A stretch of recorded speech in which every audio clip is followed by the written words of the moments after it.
लिए लूंगा। अपने लिए का मतलब कि जब कभी आप, एक बात मेरी ध्यान सुनिएगा, बस 1 सेकंड 2 सेकंड लूंगा मैं, 2 मिनट लूंगा आपका, ध्यान दीजिएगा, ये बहुत जरूरी चीजें हैं।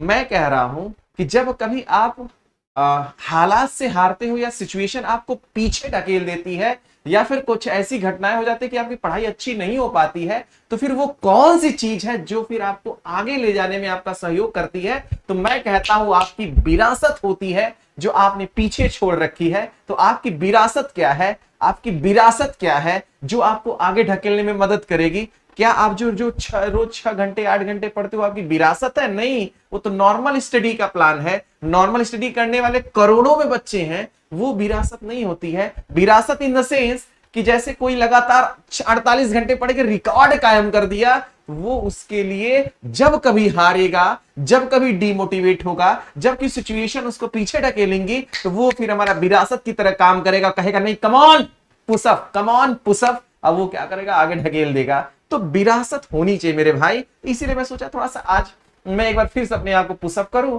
और क्लास को ले चलूं, एक अच्छे से, एक पूरी शक्ति के साथ नियंत्रित होकर आगे ले जाने का प्रयास करूं। तो मेरा कहने का मतलब ये है, मेरा आपको स्पष्ट निर्देश है या आदेश है कि आप भी अपनी एक विरासत कायम कीजिए, चाहे 24 घंटे पढ़ने का हो या 48 घंटे पढ़ने का हो। एक चीज हमेशा ध्यान रखिएगा, 24 घंटे का टारगेट रखो तो 24 घंटे नहीं पढ़ पाओगे, 16 घंटे 18 घंटे पढ़ोगे तो टारगेट हाई सेट करो, ताकि अगर डाउन भी हो तो उससे एक अच्छा रिकॉर्ड बन जाए।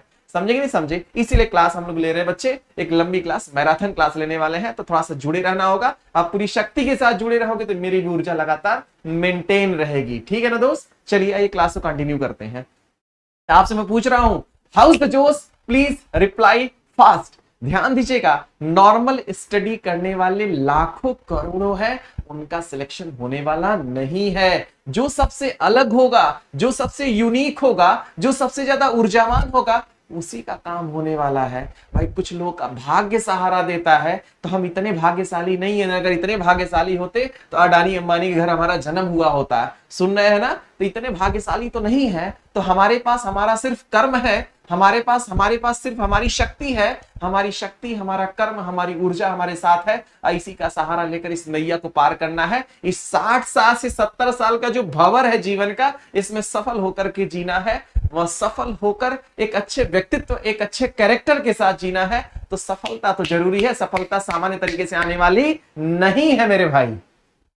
सब लोग अगर एक जैसे ही पढ़ेंगे तो कैसे हो जाएगा? जो यूनिक रहेगा, जो सबसे अलग रहेगा, वही तो सिलेक्शन लेगा ना बच्चे। बताओ बताओ बच्चे। तो चलिए देखिए ध्यान से, जैसे ट्रांसफॉर्मर में होता है मेरे भाई विनोद यादव, जैसे ट्रांसफॉर्मर में होता है वैसे यहां भी ईएमएफ होगा। ट्रांसफॉर्मर जैसा ही तो है ना? चलो देखो ध्यान से। हाँ बताते बच्चे, बताते बच्चे, हाँ बताते हैं, चाह थोड़ा सा इंतजार करो। अब देखो E1 क्या है? तो E1 हमारा कह सकते हो, E1 हमारा स्टेटर का ईएमएफ